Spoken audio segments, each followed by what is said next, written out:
on your screen shortly my webcam. And hello, everyone. I'm Brian Robertson. I'm going to be your host today through our Integrative Decision-Making simulation. So let's dive in. You've all seen, I hope, our introductory simulation or the recording thereof. This webinar today, this presentation, is meant to continue on from that. So we will not be repeating that. We're not going to be repeating that content. I'm going to give just a brief refresher, and then we're going to continue on right from there and dive into an experience together. So I'm going to assume you have all seen the basics and learned the basics. This webinar is not meant to cover the basics of Holacracy. So if you're lost and you haven't seen that other one, that's probably why, and you might want to watch that one before participating in this. Okay, so let's dive in. First of all, one key piece of framing, a reminder that you're going to see in action today as we go into this simulation together. What we've got with Holacracy is an operating system powered by processing tensions. And what that means, let me define tension for you again. This is just a refresher from our introductory webinar. We define tension as the gap, the feeling we have of a gap between current reality and some sensed potential, some potential future reality we sense. When there is a gap between those, that creates a stretch, a sense of stretching or tension. So we don't mean tension in a negative way at all. It's a very neutral definition of it. It's just the energy that's there when you stretch current reality and some held potential future reality. And that energy, if we have a way to process these tensions we sense, can be used to pull current reality towards the future. Again, like a rubber band stretched between 2 points, we have an opportunity to take that potential energy and to pull reality forward as long as we can do something with the tensions we sense. So the goal of Holacracy is that any tension sensed by anyone, anywhere in the organization, has a place to go to get rapidly and reliably processed into meaningful change. Right? So that's the overarching intent of this operating system. And there are many moving pieces and many different meeting processes, many different rules of the game, all designed to ensure, to protect the space so that anyone that senses a tension about moving the organization forward has somewhere to go to do something with that tension. So that's our one key piece of framing, because we're going to do a meeting soon where you're going to experience processing tensions. You're going to experience one of the meetings in Holacracy that is used to transform tensions we sense into evolution of how we work together. Great. So that's one piece of framing. If you have questions about that, now's a great time to tell me. You can do that by typing into the chat. Type your questions into the chat box at the bottom, or you can click the raise hand button, which is in your top nav bar right about the center. You should see a little picture of a guy with his hand up. That'll let you ask your question vocally, as long as you have a headset or at least a microphone and headphones. So if you have a question, now's a good time. And I also see somebody's having trouble hearing me. If other people are having trouble, let me know. Otherwise, it might just be something with your setup. If you are having trouble, the best thing you can try is disconnect, reconnect with your web browser, or use a different web browser or a different computer if you have one. Anything like that might help out. All right, so let's take a question here. George, go ahead. You should be live. You may need to click your microphone button, which is in the top center nav bar, but go ahead and jump in with your question. And, okay. Oh, there you are. Go ahead, George. Is, can you hear me? Yes, I can. All right. Thank you, man. Thanks. This is a beautiful format. Great. Great. So anyone else, any other questions? If so, go ahead and raise your hand. And when you're done with your question, so George, this will apply to you for now, go ahead and mute your microphone just so we don't pick up background noise. You can do that with the microphone icon in the top center nav bar there. Just remember to unmute it again when you want to talk. Any other questions for now on this framing? All right, so let's jump into the next step. The next step or next framing slide is a reminder of another piece we covered in our introductory webinar that we're going to see in action very shortly in our simulation, which is the shift to dynamic steering. So remember, we are shifting from a predict and control a method of ensuring control to a sense and respond or dynamic steering approach, which is actually still about achieving control. It's achieving control not through deluding ourselves with the illusion of control by trying to force reality to conform to what we think it should be, but rather dynamic steering is about achieving control by increasing our capacity to sense reality, to ruthlessly face reality, and to adapt or respond in the moment, every moment, consciously to that reality. So it is about achieving control, but it's about dropping the illusion of control and our attempts to force reality to be something other than what it actually can be, and instead shifting to more of a conscious response to whatever is coming up in that organization's reality. So the other key piece of framing here that we'll see in action, we will see rules at play in this meeting we're going to do that ensure we stay grounded in the present and don't get lost in our predictive visions. We don't get lost in our analysis paralysis, our many clever ideas that distract from addressing real tensions that are present today, that stay grounded, present, focused, conscious on one tension at a time. Because if we want to dynamically steer, we need to be very disciplined about taking one real present tension and addressing that one tension without getting stuck in our head, stuck in all of the many other related clever ideas, potentials, anything connected to that tension. How many times do you see meetings where somebody brings up one tension and then that triggers a related discussion and you go down all of these tangents and everybody brings in their own tensions that are related to that, and before we know it, we have some big open discussion where nothing actually gets fully resolved. To dynamically steer, we need to be careful to not get stuck in all of our stuff, all of our ideas, all of the many things that we might be very clever about. We need to get ruthlessly focused in a disciplined way on taking one tension and getting it clearly resolved, and then another tension clearly resolved, fast, quickly, without fear getting in the way, without analysis paralysis getting in the way, grounded today. So we're going to see some of that at play in our meeting. All right, so with that set up, we're going to shortly enter a governance meeting. And again, I want to remind you with this slide, and apologies for the strange word wrapping we're seeing here, but we're going to do a governance meeting today. Governance meetings are just one type of meeting. Don't make the mistake of thinking that everything in Holacracy goes through this one type of meeting. It doesn't. This one meeting is used for a very specific purpose, which is to get clarity on governance, or how we're working together, on the roles, the accountabilities, the authorities we have to do work, to make autocratic decisions. Governance is an integrative, collective process for delegating autocratic decision-making authority, and we'll see that in action. So governance is just one type of meeting. There are also operational meetings, and there are also strategy meetings. So we're just looking at one piece, but it is a major piece. It's a core piece. I describe governance often as an anchor for everything else around it. So we're going to do a governance meeting, which is one way of processing tensions within a circle, right? Processing tensions to better express the purpose of the circle by getting more clarity on our roles, accountabilities, authorities, policies, things like that. It's all about how we organize together. And in that governance meeting, we're going to make decisions with the integrative decision-making process, which is a pretty unique process, and I think one of the places in Holacracy where the magic happens.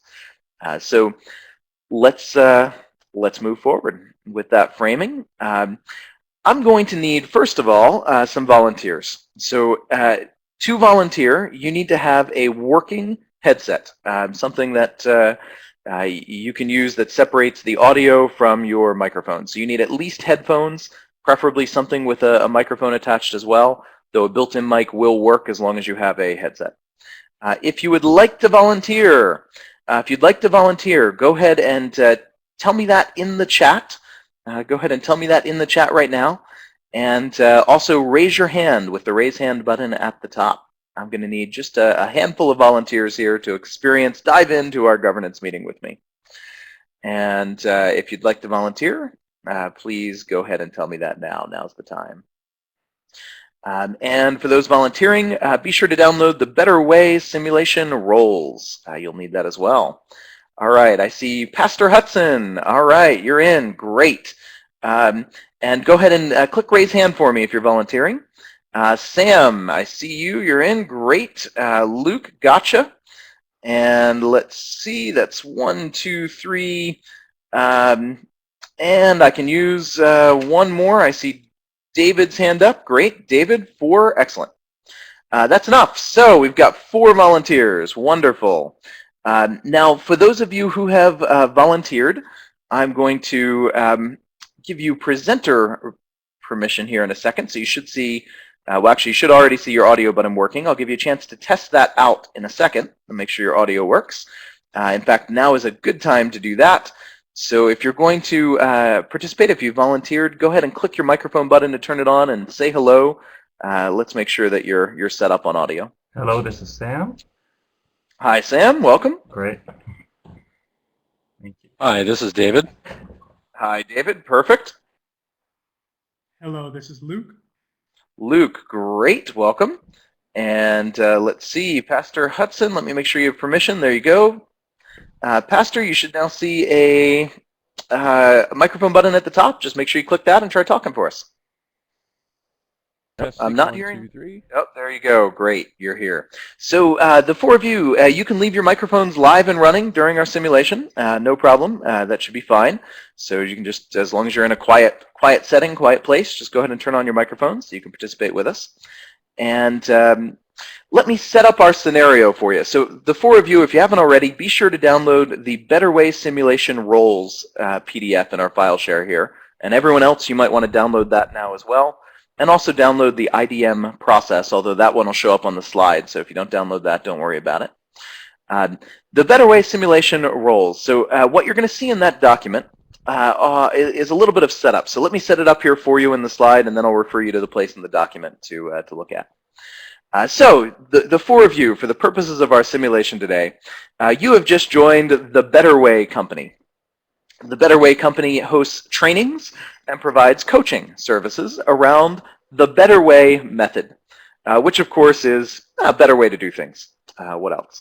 So the Better Way method is getting out there in the world through trainings that you guys are part of putting on and coaching services. And we have a nice small little business, about 40 people. 40 people in the Better Way Company that are spreading the Better Way method throughout the world. So welcome aboard. And of course, the Better Way Company recently adopted Holacracy. And there are a lot of tensions to process. We're new to Holacracy. And in the Better Way Company here, there's been some built-up tension. You know, we've been working at this for a few years now. And as you can imagine, tensions come up in most companies, and they don't have very many places to go. So there's some bottled up tensions that we've held for a while. And what I'm going to invite each of you to do is take on and embody a role in the Better Way Company. So I invite you to really kind of just role play it. Feel this role. I'm going to give you a role. I'm going to give you a tension that you're holding in this role. And just really kind of own it, swallow it, imagine what this tension might be like. Imagine how you might be feeling in this organization now. And you're going to do your best when we enter a governance meeting to process your tension. And we'll invite everyone else to watch that process. And for those of you witnessing this, we're going to have some time to debrief on this afterwards. So I'll invite you to take some notes of what do you notice as we go through this? What are your key insights or observations about the process as we go through this simulation? So first, let me show you a little picture here of our Better Way Company. The Better Way Company, we're going to be specifically focusing on our general company circle, which is our management team. And there are some roles at play in the Better Way Company's general company circle, our GCC. We have 2 departments. We have a coaching delivery and an event delivery department. And each of those departments has a lead link. If you remember from our intro webinar, we have lead links to each of those subcircles. So we have a lead link to our event delivery circle and then a lead link to coaching delivery. And we also have some roles that just sit within the general company circle here. They're not departments, they're just individual roles. There's a training design role that designs all of our workshops and training events. Marketing role, obviously. We have a customer engagement role. That's kind of our sales role and the one that's interfacing with customers and responding to inquiries our customers submit over the website, things like that. And we have a website manager role. And then it's cut off at the bottom here. You can't see it, but there's also a finance role. So you can imagine what some of these roles do, and in fact, you can see them more when you get into the PDF document you downloaded, Better Way Simulation Roles. What you'll see in there for each role is the purpose of the role, why does it exist, and then you'll see some accountabilities of the role. So if you open that up, you'll see the same chart I just walked through, and then you'll also see each role. There's 2 roles to a page. Now, let me hand out some roles so you know which ones to go look at if you're in our simulation here. So let's see, we need somebody to be our lead link to Event Delivery Circle, our manager, somebody that's putting on events. And David, that's going to be you. So David, you are filling our lead link to Event Delivery. And go ahead and find that role in the PDF document, read it, get a sense of it. Let's see, Luke, why don't we put you in our training design role? Luke, you're designing all of our trainings and events for the Better Way method in the world. Go ahead and find that role in the document. Pastor, I'm going to say you're filling our marketing role. So you're in charge of getting the message out. Go ahead and find marketing in the document. And let's see, Sam, you're filling our customer engagement role, which engages with our customer. And that's not the only role you're filling. Sam, Okay. as is common in Holacracy, we have multiple roles. Sam, you're also filling our website manager role. So go find both of those roles and take a look at it. So we've got 5 roles at play for now. We have a couple other people that are out sick, and we'll see what happens from here. So the other thing you'll need are some tensions. So go ahead and in that document find the roles. You'll find your accountabilities. Remember, in Holacracy we have roles with accountabilities, and the accountabilities tell you what you are accountable for as well as what authority you have. When you have an accountability, you have the authority to make decisions around how to engage that activity in the organization, to take actions around that activity in your reasonable judgment. So accountabilities are giving you your authority. The other thing we need are some tensions, and I'm gonna give you some of them here. So let's see. Here's a tension. I'm gonna put it in the chat so you can see it. Here is a tension. Great, Ron, wonderful. And here's a tension for you for David in our event delivery role. David, your tension is right there. Now, of course, nobody else really necessarily knows this tension of yours, so we can all see it, but that's really just for David to kind of embody. Let's see. Let's give attention here to our training design role. So that is Luke in our training design role. Luke, here's your tension, and it's not surprising. The tensions, of course, relate to other roles and other people in the organization.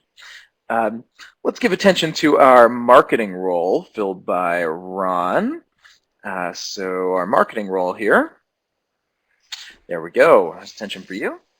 And let's see. Let's also get a tension here for our final person, Sam here. Let's see. How about this one? Here we go. So this is attention for our customer engagement role, filled by Sam. And there's another. So we've got some different tensions. And you know what? Let me give you one more since Sam fills 2 roles. Here's a tension for our website manager, also Sam. So take your tensions, kind of embody them, swallow them. Feel free to role play as we enter the simulation. You don't have to be perfectly well-behaved corporate citizens. You can feel free to be frustrated, be stressed out, role play. Feel free to challenge it. You don't have to be well-behaved. I'm sure you've all seen behavior that falls a little short of that bar in real companies and real organizations. Feel free to act that out if you'd like to see how the system deals with that. So with that framing, you've got your role, you've got your tensions here. We're now going to enter a governance meeting. And we have a process for governance meetings, so we're going to enter our simulation. But if at any point you want to ask a question or better understand something you're witnessing, go ahead and ask for a timeout. And you can do that by just raising your hand here if you're out of process or out of turn. Raise your hand and I'll see it, or you can just type into the chat and just ask for a timeout.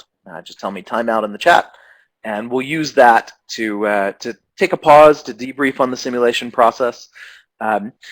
Of course, you guys aren't going to know the full process in advance because I'm going to explain it as we go.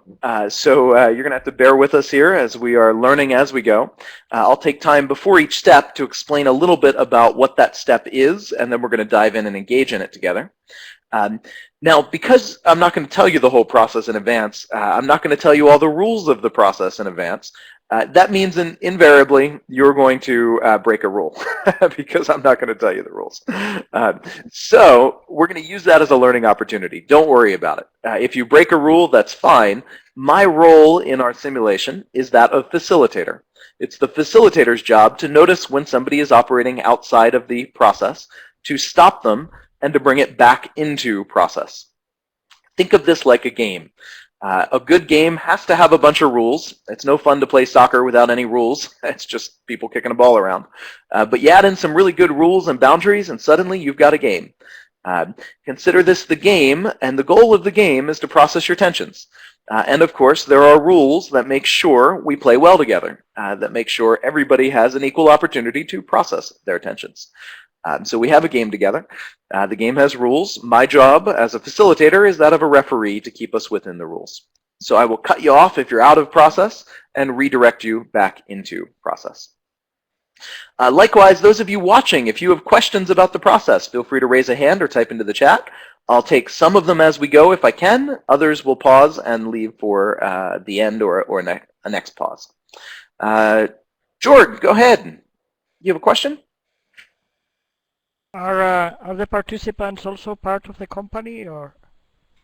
Yes, they are. The 4 people here, yes, they're all filling roles in the company, so they are our full-time members. We've got the rest of us. Oh no, the rest of you are just watching. You are witnessing. You are not in the company. You are simply watching our simulation today. It's like we're running our company's meeting in a glass room, and a lot of people are sitting around watching it. Yes, you are the office furniture. All right, so let's go ahead and dive in. Any questions here before we begin our simulation? We're going to go through governance meeting, and we'll explain it as we go. Any questions before we dive in? All right. Great. Now, don't forget to make sure your microphones are enabled. Folks in our simulation here, if you'd like to talk as we go. So let's dive in and let's do it. We're going to start with a check-in round. So welcome to our first governance meeting here. We're going to start with a check-in round, and a check-in round is a space to get present. A check-in round is one person at a time, and it's a space to notice what has got your attention, what's distracting you, what's on your mind, what state are you in, and to just call it out. It's about getting more conscious of what's distracting you or what state you're in, vocalizing it, to detach from it, to let it go, and get more present for the meeting. So I'll start and we'll go around. No discussion or responses are allowed. It's just one person at a time, sacred space. I'll start. Yeah, you know, I'm pretty present, except I haven't had my cup of tea yet today, so I'm feeling a little groggy. But I'm sure I'll wake up as I continue on in our meeting today together. So that's my check-in. David, your check-in. Underslept and enjoying the process right now. Right, and Luke, your check-in. I have had my cup of coffee, and I'm very excited about this process, but also I'm a bit anxious because I don't know what to expect, and I'm not sure how this is all going to work. And Ron. My tea is brewing now, but I gotta admit I'm a little frustrated with kind of where we're going with our marketing. That's just, I've taken that home with me, and it's back to work, and it's kind of a mess. And Sam. At the moment, I'm quite excited. I'm also freezing a little bit. It's not very hot in here, so I'm a little bit jittery, but very excited to get on with this. I'm really looking forward to it. Great. And that's the end of our check-in round. Next up, we have a space for administrative matters. This is just how long do we have to the meeting? We have another hour, a little less than that for the meeting since we'll have some debrief time. Other administrative issues. Will there be lunch brought in? No, I'm sorry, we won't have lunch for our meeting today. Things like that. Now we build an agenda. So in Holacracy and governance meetings, agendas are built on the fly. So we do not prepare the agenda in advance. We build it right here, right now, on the fly. So I'm going to ask of those of you in our meeting who has agenda items. And an agenda item is a tension that you would like to process. So if you have an agenda item, now's the time to say. But rather than telling me all about your agenda item, what you do here is just give 1 or 2 words just to park it, to placeholder it. Tell me, what is it about? Nothing more. No discussion about it allowed. Just 1 or 2 words. So open floor, who has agenda items? This is David. I need to talk about the registration for trainings. Registration for trainings. Great. And who else has agenda items? I do. I need to talk about advertising. Great. So I've got registration for trainings and advertising. Great. What other agenda items do we have? I actually have 2 things to talk about, if I can bring them up at once. It's one at a time. Give me one at a time. We need more traffic on the website. Mm-hmm. Traffic. Great. Who else has agenda items for us? This is Ron. I'm really kind of displeased with just the message we're sending with our marketing. I don't think it's really hitting on the whole feeling of who we want to be. Sorry, hold on, let me cut you off. For here, the rule is just 1 or 2 words. Give me a placeholder. What is it about? Don't tell me about it. Just 1 or 2 words to headline it. Go ahead. How would you like me to capture that on the agenda? 1 or 2 words. Feeling of our marketing. Feeling of marketing. Perfect. Great. Great. Got it. All right. Any other agenda items? Yes, Sam here. I have another one. Our prices are too high for training. Don't know what the word for is to that. Too expensive prices. Thank you. Prices. Good. Wait, no more? No more? Just 1 word. 1 word's good. Prices. Great. All right. Good. So we've got our agenda. Now we're going to proceed through each agenda item 1 at a time using the Integrative Decision-Making process. And this is where things get interesting and tricky. So if you want to open up your handout, IDM process, Integrative Decision-Making, that walks you through each of the steps of the process and what the rules are. I'm going to show you that on our next slide here as well. We'll pull up each step 1 at a time. However, the handout actually has the rules of who talks during each step, what's allowed, what's not. So you might want to refer to that handout as well as we go. So we have an agenda here. We have a few items to get through. We're going to do 1 at a time. And our goal for each agenda item is very simply to address 1 tension and only 1 tension to the satisfaction of whoever brought the tension forward. So this is one of the counterintuitive pieces of Holacracy. We're not diving into a topic and covering everything under that topic. Right? We are focusing on 1 tension, and we are resolving that 1 tension. So as the facilitator, part of my job and authority is to decide the order of the agenda. And I'm going to say we're going to start with advertising here first. And then once we tackle that one, if we have more time, we're going to move through and do all of the others within our meeting today. And we'll stop whenever we run out of time. But we'll start with advertising to start with. Sounds like a nice kind of concrete one to get us started for our first experience together. So advertising, who brought that agenda item up? That would be me, Luke. Great, Luke. So you brought an agenda item. So you are now acting as our proposer. And the question to get us started with our integrative decision-making process here is, can you present a proposal for us? And a proposal in Holacracy is simply a statement that starts with, I propose that, and then you fill in the blank with whatever would address your tension. And it doesn't have to be a good proposal. It just has to be a starting point. There might be many things wrong with it. That's fine. You're just trying to give us a starting point of something that would address your 1 specific tension even if it might create some other problems. We'll get to those later. So what proposal would you make for us to address your tension? And you're also welcome to tell us about the tension as part of making the proposal if you'd like to, but you don't have to. Okay, I'll skip the details of the tension and just go directly to the proposal. So what I propose is that marketing be intimately familiar with our training, so that they actually go through the training process so that they understand what we're delivering, and so that they're not over-promising in our marketing. So marketing shall be intimately familiar with the trainings, so they are not over-promising in the marketing materials. Does that capture your proposal, or was there another piece of it that I missed? No, I believe that captures it. Great.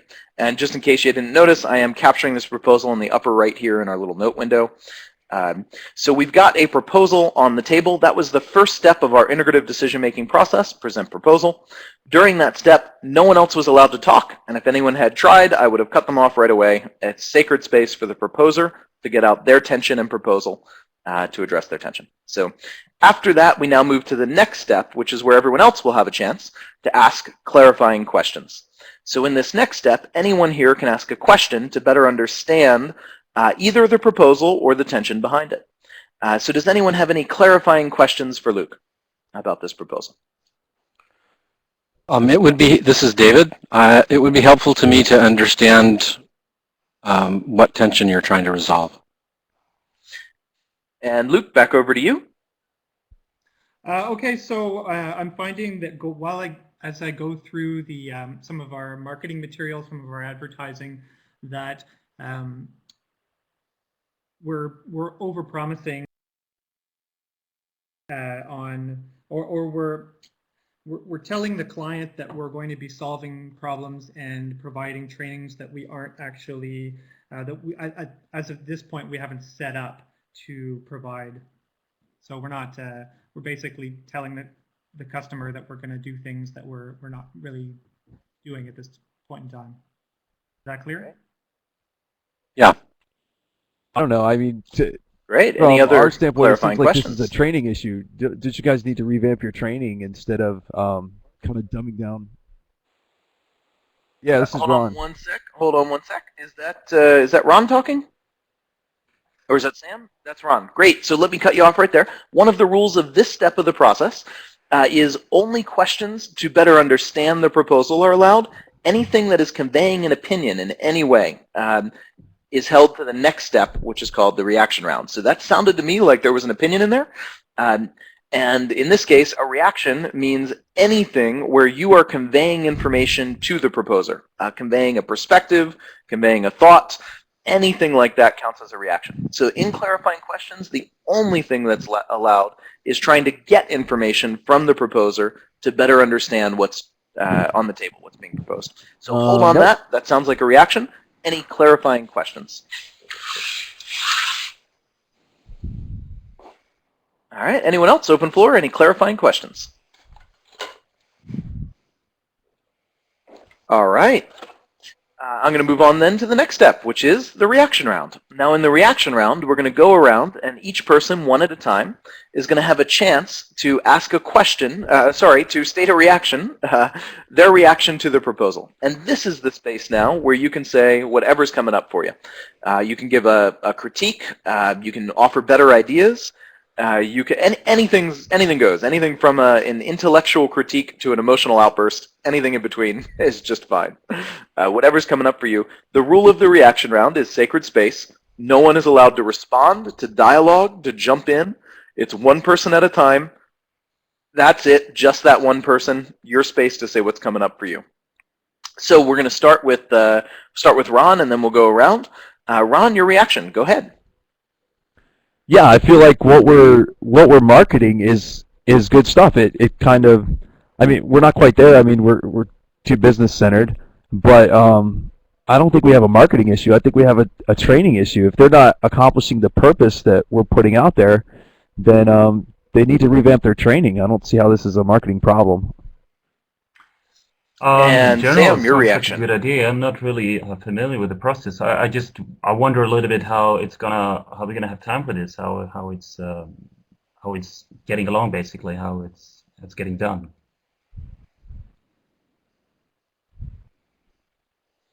And my reaction is, yeah, I wonder who's going to do what.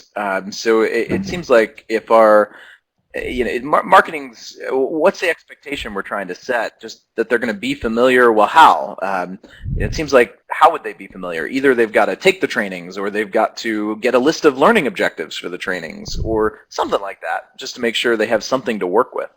But I kind of like the idea of where it's going. I think the more our marketing folks understand the objectives of the training, the better. So that makes sense to me. David, your reaction? I think that there's always going to be a tension here. I think that part of the struggle that we face as a business is that we're always reaching. So I like the idea of marketing being familiar. I agreed with your comment about having more clarity about what the desired outcome here is. And I think that there's a tension here that's kind of inherent in the nature of growing a business. Great. And that is the end of our reaction round. So just a quick timeout, and let me make a couple of process observations for you and answer some of the questions. So my role as the facilitator is to hold to this process and the rules of it. So I frame each step. I'm the one that says during clarifying questions, okay, any clarifying questions. I'm the one that listens for a reaction slipping into the clarifying questions and cuts it off and redirects that to the reaction round and then gets us back to the clarifying questions. And as facilitator, I am also a participant. So I am also expressing my own reaction just like I did there, just as if I'm another member of the team as well. So the facilitator actually, once an organization's up and running with Holacracy, the facilitator is an elected role among the members of the team, and they are still being a part of the team as well. When a company is new to Holacracy, the facilitator is usually a trained expert, but even then they're still participating in the meeting. Another thing I want to call out for you, just notice there is, like a sport, there are rules of this game, and they are strict rules. You don't play soccer, go out of bounds, and have the ref kind of ignore it because they want to be nice, right? The ref calls them on it, and it's not personal. It's about getting into the rules of the game. The game's there for a reason, and the rules are there for a reason. Same is true with this. So when there's a reaction coming up and clarifying questions, my job is to cut it off. I don't try to judge it or assess it in any way. It's out of bounds. I cut it off. I get us back to clarifying questions. All of the rules of this game are designed to ensure one person can raise attention and get it processed without other stuff getting in the way.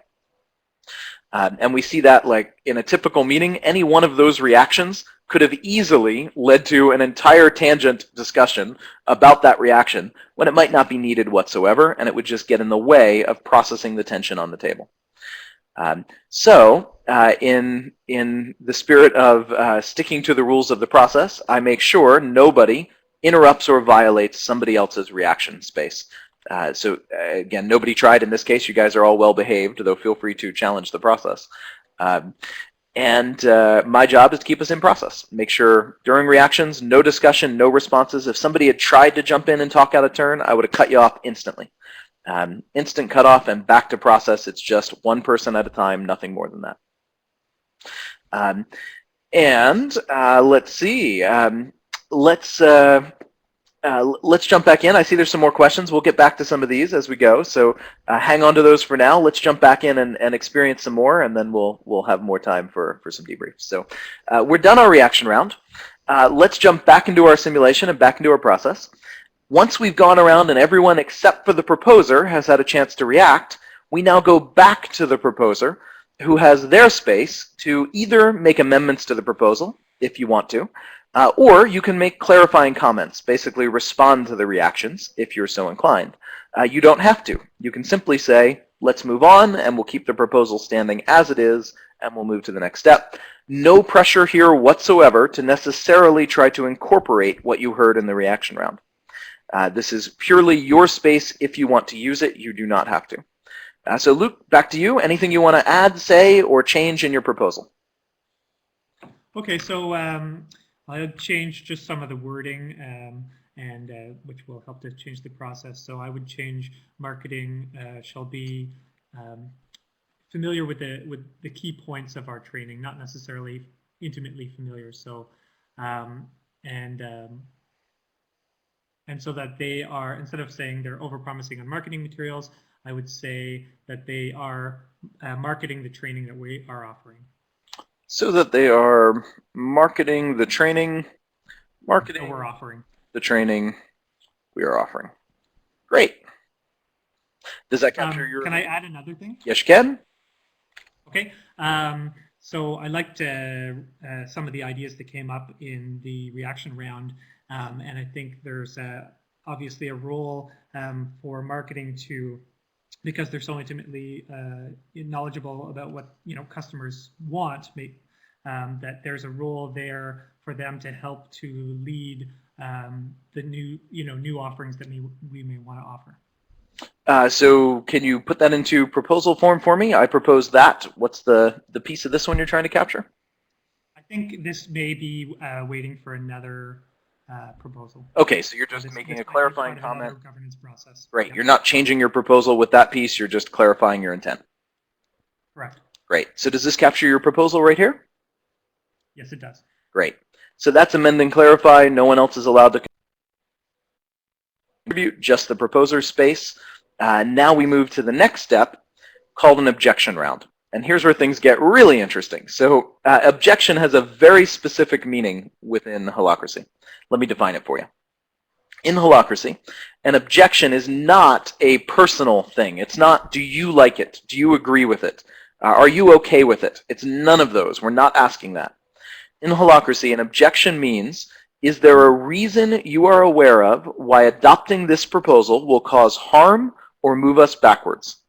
Right? That's what we're asking. We don't care if you're for it, against it, on board, like it, doesn't matter. All we're asking, do you see a tangible reason why adopting this proposal will cause harm or move us backwards from where we are today? In other words, is it workable? We're not looking for, is it perfect? Does it capture everything? Do you like it? Nothing like that. We're just saying, does it cause harm or move us backwards? That's what we want to know. So I'm going to ask each person in turn, one at a time, any objections.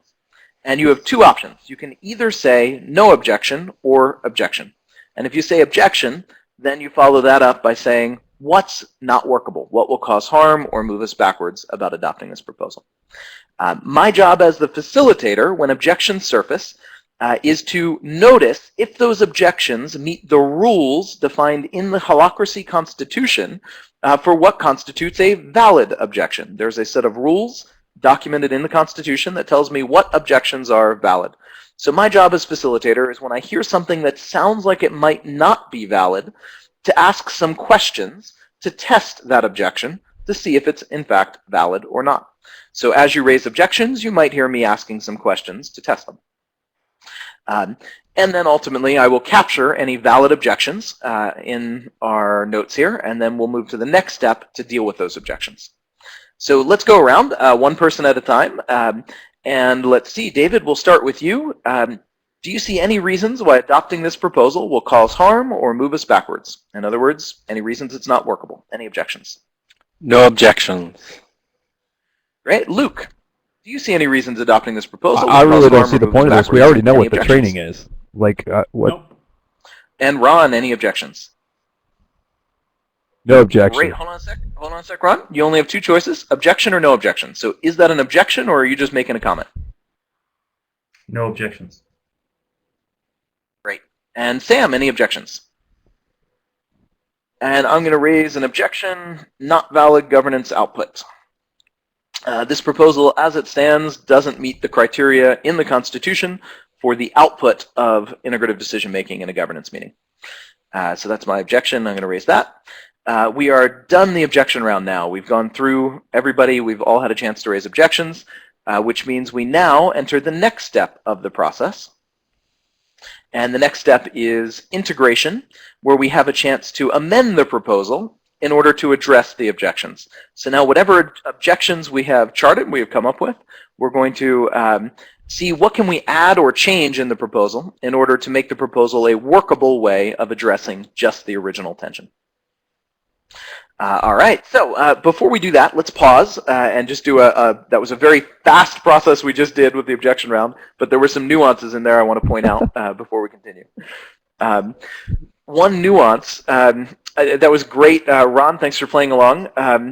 What we saw right there was really interesting. So we see this all the time in real organizations we're helping too. We'll get to an objection round and we'll say, okay, any objections? And someone will just start talking.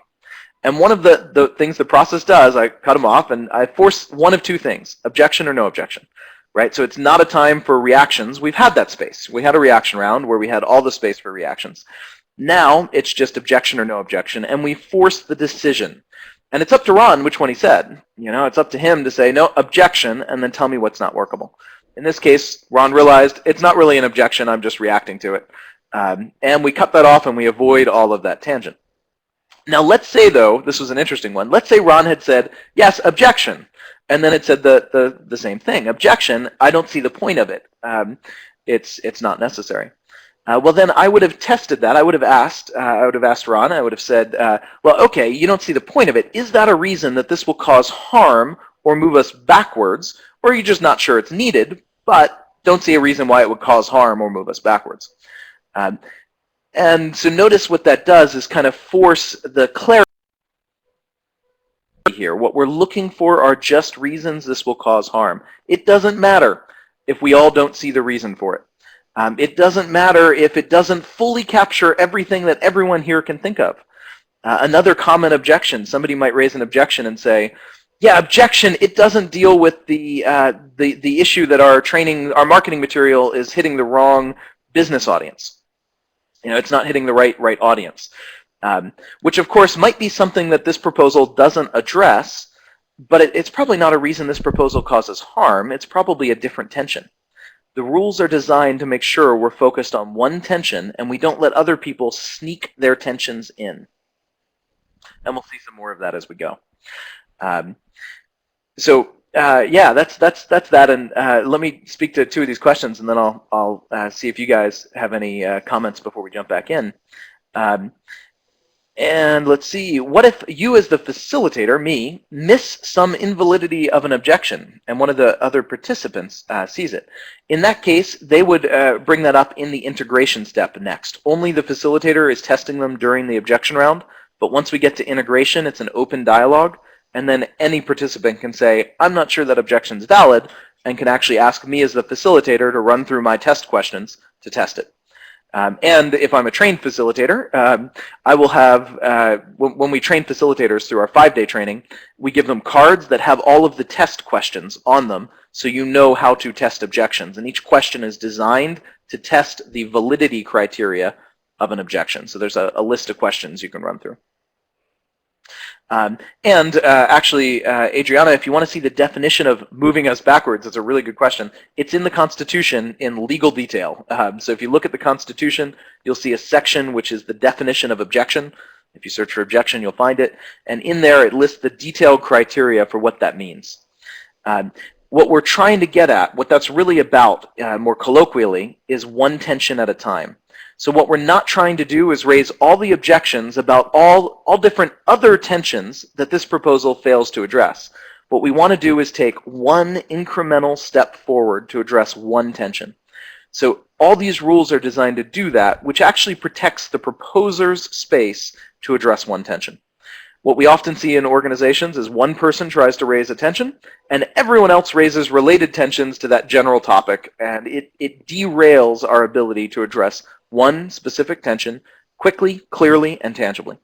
So all of these rules are to make sure we're not bringing in new tensions. We're just assessing, is there something that causes harm or otherwise introduces new problems by adopting this proposal to address one tension. Yeah, so that's the short answer there. And I see other questions I'll come back to when we get to the broader debrief here. Let me take just some comments from our participants here. What do you guys notice about that process? It's a great way of objection round and kind of nailing someone down and saying, okay, what is your issue? Are you bringing personal stuff into this, or or do you have a legitimate beef with this issue and is helping our organization? I think that's good.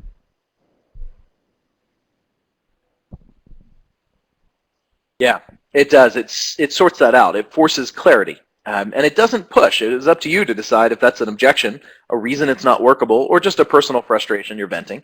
And the process doesn't judge either way. It just forces the clarity, and it gives a space for each. The reaction round is your space to vent. The objection round is about the organization and what's needed to achieve its purpose, or what will be in the way if we adopt a proposal.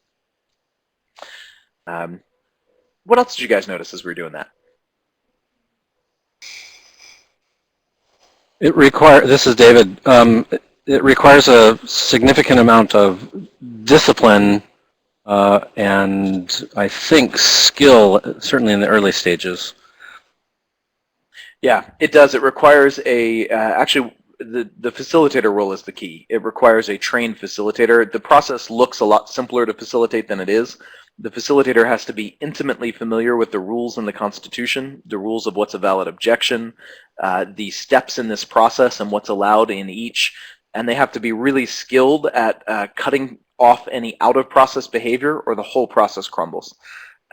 It does take a lot of skill and discipline on the facilitator. Cool thing is, from the group, it actually doesn't as long as the facilitator is good, because the process will hold the discipline and will hold the space.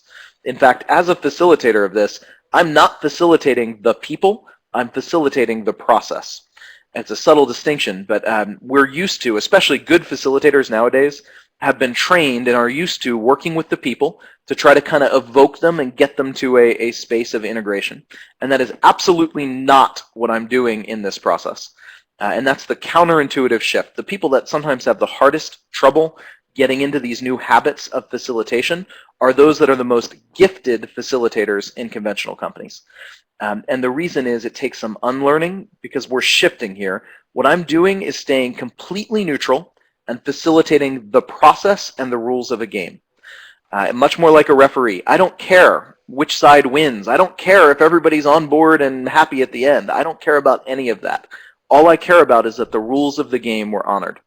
And in fact, if the rules of the game are honored, then everybody has equal opportunity to play the game, to address their tensions. The process takes care of the people. So one of the subtle shifts here is, instead of the facilitator taking care of the people, the facilitator holds the process takes care of the people and allows them the space and the voice to own their own issues, to address their own stuff, to use their voice. It's not my job to evoke anyone's voice here. It's my job to hold a process that allows them to find and use their voice. It's very counterintuitive, especially for those of us who have a lot of facilitation experience and skill in a typical environment. So that's what we teach in our 5-day training. It gets really deep, but a good facilitator can hold this, and then the process holds it for everybody else. In the end, yes, the facilitator, I see the question here in the chat, the facilitator is a person from the organization and probably a person from this team, not an outsider. In the beginning, the facilitator is ideally an outsider, or at the least a highly trained insider who has been through all the training and has the skill to do this. It's definitely not a process you can just read about and apply. There's too many nuances, and that it's a little more tricky than that. But it can be learned even without a training, just through experience and living it with people that are doing it well.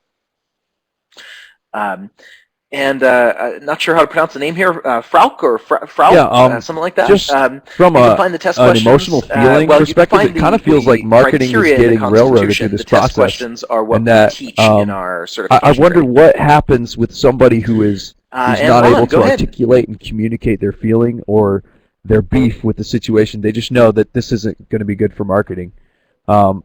It seems like this does not work within an emotionally weak kind of culture. What happens there? Yeah. Okay. Actually, it usually does, and what we're seeing right now is because we haven't gone all the way through it yet. Usually, that is because this proposal is not valid governance output. Once we get this into valid governance output, it's unlikely to matter. And so hold that one. We'll see it as this proposal gets reshaped into valid governance output. At that point, it really doesn't matter. the question is a very different one for marketing. At that point, it's are these activities that make sense for marketing to hold, or does this cause harm in any way? But right now, this is not phrased as activities that marketing is holding. It's phrased as an outcome that marketing is going to achieve, which is where it feels like it's pushing marketing to achieve something that might not quite be right, or there might be good reasons for it, or who knows. There could be any number of things going on. So one of the things we haven't seen yet, which is valid governance output, is what ensures that doesn't matter. So we'll get there in our next step here. Yeah. All right, so I know there's a lot more questions. In fact, I'm sure there will be more questions than I can possibly address in our time today, but I'll try to take more of them as we go in the next break. Let's jump back in and let's do this next piece of our meeting process. So we've just finished an objection round. We are now at integration. So this is a time in the process where we have an open discussion. It's in fact the first time in the process where anyone can talk at any time. We can have an open dialogue. But it is focused, and the focus here is on the objections. So our goal is to take one objection at a time and to rework that proposal in a way that does not trigger the objection, but still addresses the tension. So remember, our whole goal is just to address one tension, just the tension sensed by Luke, nothing more. But we're trying to address it in a way that does not cause harm or move us backwards, thus a way that has no objections. So let's dive in. Open to dialogue, so anyone can jump in. I'll start us off since I raised the objection. We need to reshape this into valid governance output. And the Constitution defines governance output are roles and accountabilities defined on those roles. This is not an accountability. It is a statement of an outcome to achieve, being familiar with the key points. What we want to reshape this into is what is the activity or accountability that will get us there? So what is it that marketing should be accountable for? And that needs to begin with a verb ending in ing. So open dialogue, who can help? And it might not be marketing. We might have other roles as well. I think marketing should be accountable for marketing. Roles. The question is, what roles need to be accountable for what not training in order to make this happen? Open dialogue. Anyone have any ideas? What should marketing be accountable for? Great. Already is. Got it. Marketing's already accountable for marketing products and services. So what else is needed to address this tension? Let's check in with Luke. So Luke, what's your sense? What's the ing verb? What's the verb ending in ing that marketing needs to own as an activity? What do you think? I'm not sure how to put it into an ing term, but basically I just still want our customers coming back to us and saying, hey, you know, you told me I was going to get this, and they're not getting it. Gotcha. So what you're saying is that there are certain objectives of the training that you're defining in your training design role, and that marketing needs to align with those objectives. Is that what I'm hearing? Yes. Okay. Let's see if we can capture that. So what I'm hearing is, and you know what? The training design role right now doesn't have any accountability for in any way specifying those learning objectives, which marketing's going to need. So what if we add an accountability to training design role for what? Maybe defining training objectives for each training offering or something like that. And then we make marketing, add accountability to marketing for doing something with those. If those training objectives are defined, what would marketing need to be accountable for? Anyone? Open discussion? Any ideas? Including the training objectives in the training marketing materials. Great. Including, it sounds like it's not incorporating. Just including the objectives. Incorporating. Got it. That's great. Incorporating training objectives. Incorporating training objectives defined by the training design role into all marketing materials. Marketing materials. All relevant marketing materials. All relevant marketing materials. Great. So let's say we have these two new accountabilities, one on training design, one on marketing. Let me check in with Luke. Luke, would that still address your original tension? I think that would. Great, and that would address the objection I raised, that it's not valid governance output. We now have valid output because we've attached accountabilities into defined roles. Those accountabilities begin with ing verbs, and they describe an ongoing activity as opposed to a single end state we should be at. The accountabilities in Holacracy, when a role has an accountability, that also gives the role the authority to use its judgment on how to best energize that accountability.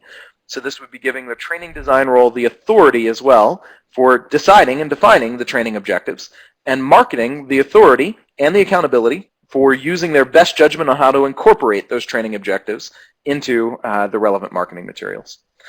So if that would address the original tension, that would address the objection I raised. We've now addressed all known objections, which means we stop the integration and we move back to the objection round to test our new modified proposal and see if that new proposal still is workable, or if there's any other objections that are coming up that we need to deal with. So let's go back to the objection round. And again, let me pause here for a second, invite you guys to feel free to challenge the system a bit. Try to raise an objection that's maybe more about your personal stuff. Perhaps if you can think of one, try that, see how it works, see how the process deals with it. So feel free to challenge a bit. And let's jump in. So no objections here. David, any objections? No, I think it's great. Luke's going to start doing his job. I'm not sure yet. I'd like to. Great. No I'll objection. come back to you at the end. I'll come back to you at the end of our round here. Luke, any objections? Nope. And Ron, any objections? Oh, wait, hold on a sec. You only have two choices, objection or no objection. Go ahead, Ron, any objections? Objections. I have an objection here. And Sam, any objections?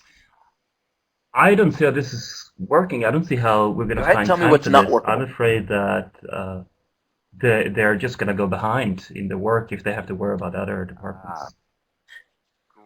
Great. So let me use this as an opportunity to explain one of the rules of Holacracy. And defining an accountability in Holacracy does not allocate time to it or resources to it in any way, time or money. All the accountabilities do in Holacracy is define a point that needs to be held consciously. It defines an activity that somebody needs to consciously choose how much time and energy to commit to it.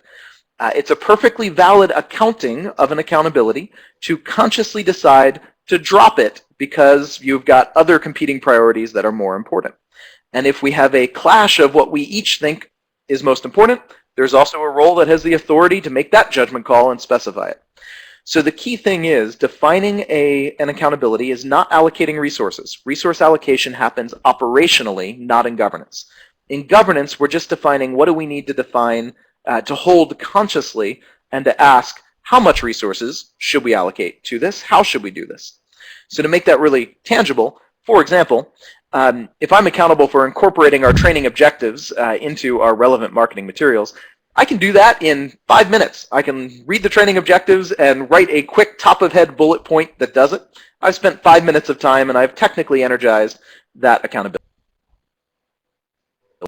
Or I can hire McKinsey & Co. to do a 1-year-long project for $5 million to do a comprehensive market research and figure out exactly the best way to incorporate these specific training objectives into all of our marketing materials and figure out what color palette works better to convey these training objectives, what graphic design, what usability. I can do the whole thing. Either way, I've energized that accountability. I can do it with 5 minutes or with a year. I can do it with no money or with $5 million. What governance is doing is not defining how much I should allocate. It's just saying we need to consciously hold it and ask. It's perfectly valid to spend no time or very little time if that's your best judgment of priority across all of your different accountabilities. No objections. So given that, Sam, would that dissolve that objection? Great. All right. Then we've got no objections all the way around. Oh, no, I'm sorry. I said I'd come back to David. David, any objections? It's still kind of unformed, and it falls into that category. Oh, David, wait, sorry, objection. Objection? Okay, go ahead and tell me what the objection is.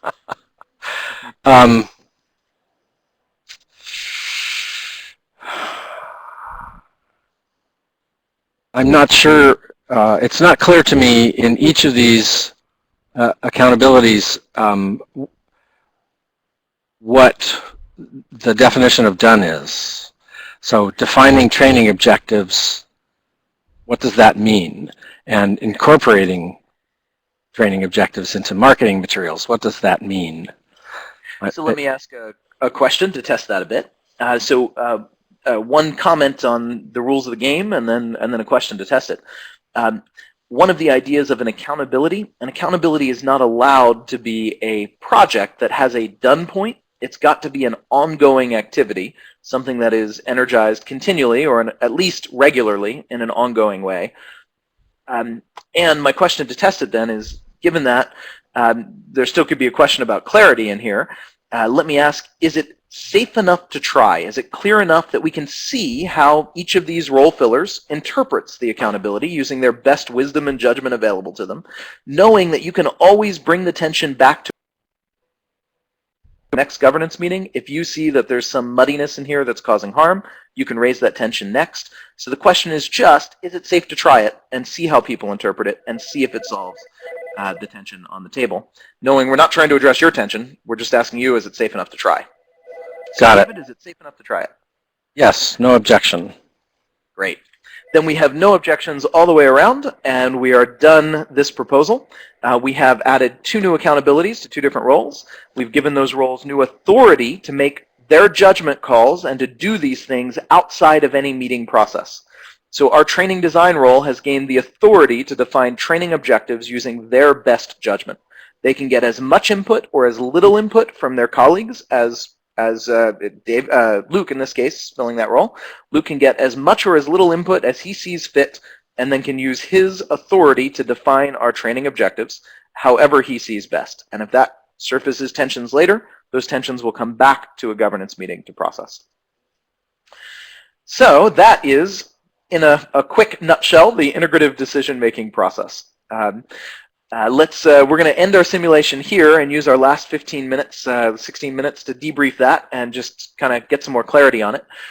So just a whirlwind tour, that's the process, that's the output. That affects operations and will show up in operational meetings, which we're not covering today. Now that we have more clear authorities, we can go use those authorities and execute in those authorities and expect others to work with us according to these accountabilities.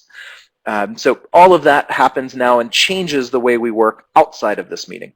So the fascinating thing about governance, it's a highly integrative process in the meeting, which actually maximizes the amount of work you can get done outside of meetings, using best judgment and autocratic authority, knowing where the limits of that authority are, where the connections between roles are, and it actually frees us to do more work outside of meetings and more work autocratically by doing more work in meetings and in an integrated fashion. So that's the process in a nutshell. Thanks very much to our volunteers, you guys, for joining us in that whirlwind tour when you didn't know the process in advance. Before you're off the hook, though, as we move into a debrief, I want to open our debrief with a question for you, and then we'll open to broader comments and questions from everybody watching. What did you guys notice as participants? What did that feel like? What was the experience like? And what were your key observations now that we went all the way through it? Really tried to get it, what's going on here. I've been to a lot of meetings where you sometimes zone out and you don't listen very well. And here I was really trying to pay attention, really what's going on, what's the process, what do I need to say. So it just got clear for me as well in that sense. Yeah, great. It does. Really I see that same effect. It keeps us from falling asleep in meetings or being on our iPhones in meetings because the meeting is so focused, relevant, real, and the outputs matter. They affect real authorities, real expectations that will be executed upon in other parts of our organizational life. What else did you guys notice?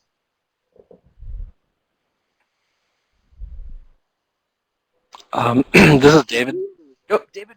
Go ahead. David, go ahead. We'll start with you, and then go ahead. I was just noticing the tension for myself between the requirement for self-discipline and kind of discomfort with the both discomfort and rigor, with the rigor and a sense of of greater ease, which is sort of this weird paradox. Yeah, yeah, absolutely, it is. There's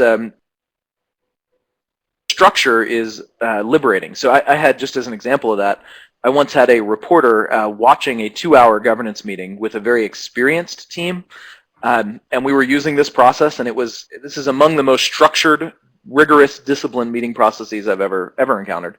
And at the end of the 2-hour meeting, the reporter said, "Oh my God, that's the most efficient and effective, focused meeting. Is the best meeting I've ever seen." And I said, "Well, that's because of the process, the structured process we're using." And she looked at me confused and said, "Was there a process to it? I didn't even notice." Which I found fascinating. It is, again, thoroughly structured, and yet she didn't even see it. And that's because it's a very organic process structure. It fades to the background, and it just flows. You don't even notice it once you get used to it. It's kind of like my colleague David Allen had a great point once. He said, people push on structure a lot, but those 2 yellow lines in the middle of the highway, those are structure. They are limiting your freedom. They are limiting structure. And yet you don't notice them because they are enabling. They are allowing you to go fast with speed. They're organic structure, natural structure. They fade away and they just help things flow. And I think that's the same with this meeting structure. It's very natural and organic. There is a learning curve, Yeah, and it's habit building that it takes to get into it. The whole emotional thing, the emotional tension was still in the air, but the meeting was still being very cool. And productive. it is very That's a very impersonal, weird and yet invites each kind of of us to show up fully with our parallel full capacity to sense reality. existence, you know what I mean? It doesn't It's judge us just- for how we show up. It just holds So, I a don't know. space so that we can show up collaboratively, regardless of what Go ahead. state we're in coming into it, which is pretty cool. Other comments? Somebody else was jumping in? Go ahead. Yeah. Yeah. Yeah, there's space for both the ego and the conflicts, and there's also space for whatever you want to bring forward to benefit the process. But it only harvests the useful parts, and it really doesn't give a lot of time for ego. So the structure just brilliantly harvests what's useful. Yeah, that feels spot on to me, and it has a fascinating way of working with ego. The process doesn't try to resist it and fight it. Rather, it kind of lets it be. It gives it even space in a reaction round to show up. When it shows up elsewhere in the objection round, it doesn't fight it. It just redirects it. It holds up a mirror and makes it obvious when we're stuck in our own personal stuff. And that just dissolves it. It just focuses us on harvesting the value of what are we sensing here. And all the rest is just quickly shed and left aside. So it gets real quickly down to the core. What are you sensing? And what's meaningful about what you're sensing for the process we're engaged in now? And at the same time, it's honoring the proposer. We're just trying to get their tension addressed. And only to their satisfaction. I saw a question in the comments. What happens if somebody else doesn't think the proposal addresses it? Doesn't matter. That person can bring up their own agenda item, and then we'll process it to their satisfaction. When we're going through a proposal, we are only trying to address one tension and only to the proposer's satisfaction. And if we can hold a sacred space to do that and be quick and efficient about it, while still giving everyone else a voice to make sure we don't move backwards in the process, that's how we get rapid evolution. Evolution comes from our capacity to sense one tension and to integrate it and evolve it without moving backwards. And to do that quickly enough that we can then process another tension and another and another and another, sensed by anyone in the circle, right? Everyone in the circle doing that, engaging in that, to the fullest capacity they have to sense tensions. If we're continually doing that, we are continually moving forward, and we are evolving one tension at a time rapidly. All right, so again, thanks guys for participating in that. That was really useful. Let me take some questions now from the broader group. And we'll go from there. So Johannes, hi, good to see you again. Go ahead, jump in. You should have your microphone on now. You might have to click the mic button at the top, but go ahead and jump in. Oh, Johannes, I'm not hearing you. You might need to enable the microphone at the top. Oh, Johannes, unfortunately, I think your audio might not be working, so you might need to go through the audio setup wizard and try again, or you can just type your question into the chat. And in the meantime, let me jump over to Jorg. I think it's Jorg. Jorg, go ahead. Your microphone's on. Well, it's actually George or Jorge. George! Got it. I have 3 questions, Brian. Yep. the role, we are listening to you, a bunch of people from Ghana's community, and we have been running on our own homegrown version of consensus process for 30 years. You're here in Staten Island.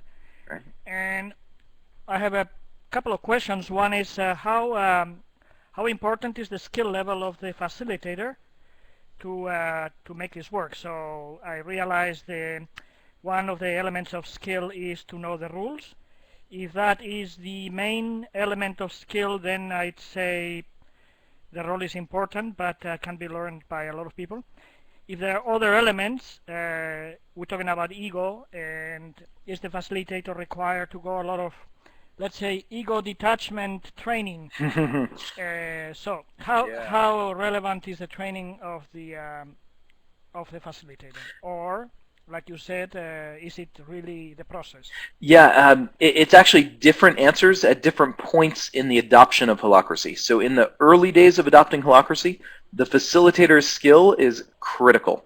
And it's not just, it's multiple levels. It's skill in knowing all the nuances and rules of the process. It's knowing how to facilitate those rules. So there's a lot of facilitation skills. But they're not typical facilitation skills. So the kind of facilitation training you get in other processes actually works against you. So there's a whole lot of skill required. But once the process is installed and the organization is holding it, so once there's like habit shifts and we're kind of into the process, then the skill level on the facilitator's part goes way down. Then there's some basic skills required, but it's extremely learnable, and you don't even necessarily need formal training to do it well. So it shifts with time, and that's where when we work with companies and organizations, we'll often go in and we will hold and facilitate all their initial meetings until they're in the new habits. Then we start training internal facilitators that then take over from there, and they hold to it, and eventually we get to every team having their own facilitator elected from that team. So it's a process, and the importance changes at different stages. But don't mistake this as something that is easy up front. When there's a new habit shift to be done, this is a really different way of working from what we're used to. So my second question, I have three. My second question is, how long does it take? I know this is not really answerable. Yeah, no, it's not an answerable question. It totally depends on the group. That said, when pressed to give an answer, I usually say, about 6 months, but it's a lie. It totally depends on the group. It could be faster, could be longer. It depends how many circles you have, and do you do them all at once, or do you stage it? There's all different factors involved. And we can...